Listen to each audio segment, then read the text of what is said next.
Hey.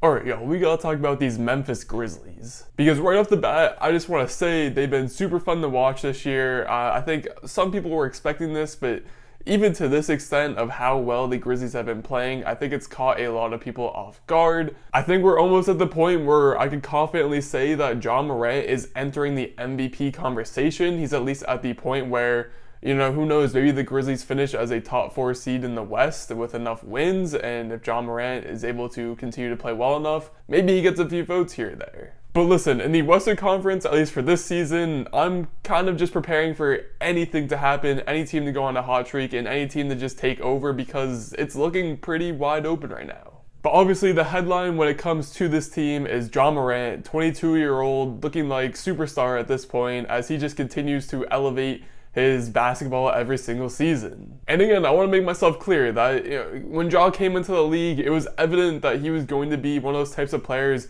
who takes everything seriously and puts out his hardest effort every single given night. But even Ja's biggest believers, I would have to think, are still somewhat surprised by what he's been able to do so far this season. Because I think the biggest weakness in Ja Morant's game, and it was a pretty clear one when he came into the league, was that he wasn't a great outside shooting threat. But now in year 3, we see Morant shooting over 40% from 3 across his first 5 games on over 6 attempts per game as well, which is both just ridiculous for him to already be at this point, again just being only his 3rd season in the league. And I know his free throw shooting was a big topic after the Lakers game, after he made 2 out of 3 and ultimately could have tied the game but didn't tie the game in LA again against the Lakers. But if you are able to look past that, Morant is shooting 84% from the foul line so far this season, which is better than his previous best of 77%, and although a 7% change might not seem like a huge deal, it really is when it comes to someone like Ja Morant who lives in the paint offensively and will likely be shooting a whole lot of free throws,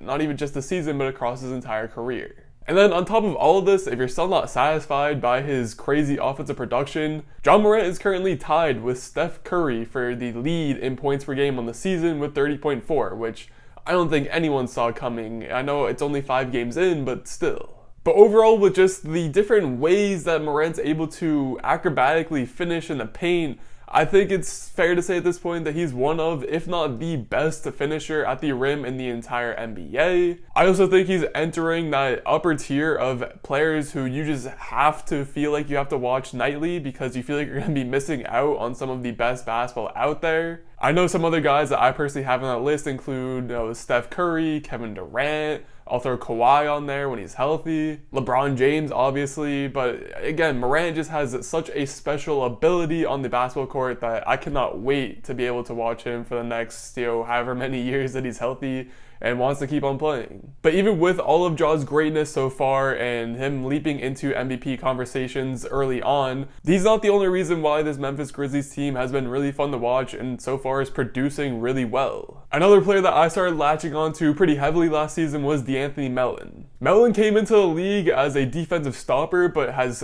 very quickly progressed his offensive game to the point that he's able to start in this backcourt with Ja Morant. And at this point in the season, Melton is pretty easily averaging career highs in both points per game and steals per game to again show that he is a two-way player. He can play both offense and defense, and he's doing all of this while remaining above 40% as a three-point shooter. And we're also seeing him do that while not just being a stationary spot-up shooter, but he's able to shoot off the dribble, take step backs, and that's something that has been a very key part to his growth as an offensive player, and I don't even know what his potential could be at this point, to be honest with you.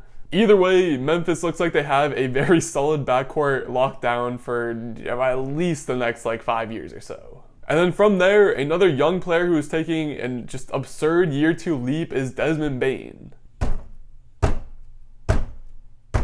I always have so much pain talking about Desmond Bane and how much he means to this Grizzlies team because Celtics literally had him drafted and we ended up trading him for another year of Enes Kanter, and I will just never ever forgive the Celtics for doing that because Desmond Bane has been so rock solid steady for this Grizzlies team that it pains me to watch. Throughout his rookie year, Desmond Bane was a really solid defender and was a really efficient three-point shooter. I forget specifically, but I think he might have broken some records when it came to three-point shooting percentage as a rookie.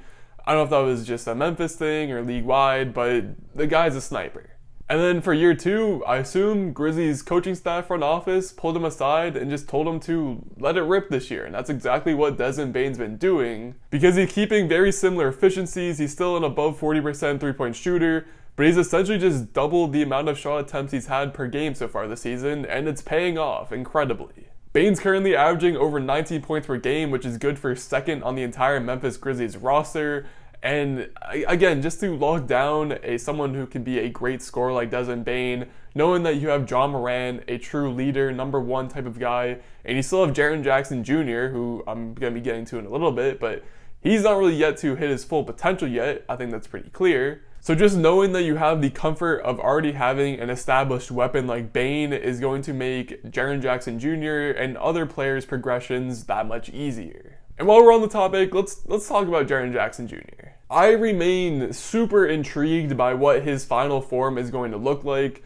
He's in his 4th season, he's already locked down his 2nd contract, but I weirdly feel like he's just been hurt a lot and hasn't been able to make as much progress as he should have by this point. But even with that being said, if Jaren Jackson Jr. is able to finally put it all together as many expect he should, I think his final form of being an offensively minded stretch 5 that can really stretch the floor for your offense, while also being a solid above average rim protector, is going to be something that will be very beneficial to this Memphis team. And again, I know the efficiencies haven't been great, his defense has looked a little lackluster at times, but he's still, again, like Ja, he's only 22, he might take a little bit more time to develop, but as of now, I remain very on board with being patient and taking your time with Jaren Jackson Jr. to really try and flush out what exactly he's going to be in a few years down the line. And another reason why I partially feel comfortable with doing that is because they also locked down Steven Adams, who I think is a very good complementary piece to the rest of this roster. For years now, I've been clamoring for Steven Adams' playmaking to get more respect amongst NBA fans because it really is good and very above average for players of his size, players of his build, and just centers in general. And so for that reason, I've been loving how Memphis has been using him on the offensive side of the ball.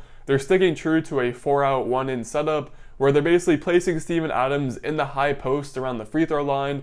They're giving him the ball, and then they're just running a ton of action off the ball, getting cutters to the rim. Because especially when you have a starting lineup where you're able to surround Steven Adams with guys like John Morant, D'Anthony Melton, Desmond Bane, and Jaren Jackson Jr., all those guys are shooting threats, so them setting up all screens for each other, you can slip, you can get to the rim. A bunch of those guys are great cutters and great finishers at the rim, which is, again, makes it even more an effective offense. And at the end of it all, you can trust Steven Adams to hit these cutters on the money and get them some easy lay-ins. I actually find it kind of funny that Steven Adams has the 2nd most assists per game on this team just because, he's a good playmaker. And I think, again, I just think more people should be seeing this, realizing this, and appreciating it. And I think the last point I will make on the Memphis Grizzlies is one thing I am slightly worried about is that their defense, although I feel like it hasn't looked bad, at least to my eyes, maybe I haven't been watching close enough, but their defensive team stats are not looking great so far to start the season. Again, I'm not too worried yet because just from the eye test, Memphis, even this year or in years past, has never been a bad defensive team per se.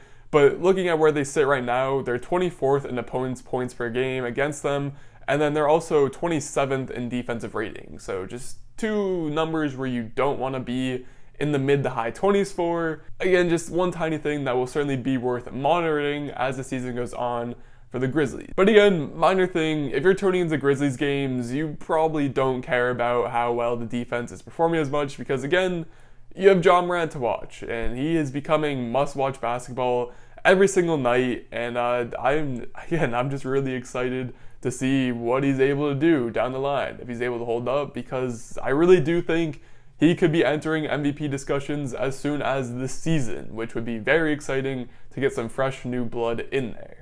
And if you've made it to this point in the video, then congratulations, you're a real one. Now, if you enjoyed this video, maybe think about hitting the subscribe button, should be somewhere in this general direction. Or if you're not sure yet, maybe check out another video which should be in this general direction. Either way, thank you for watching.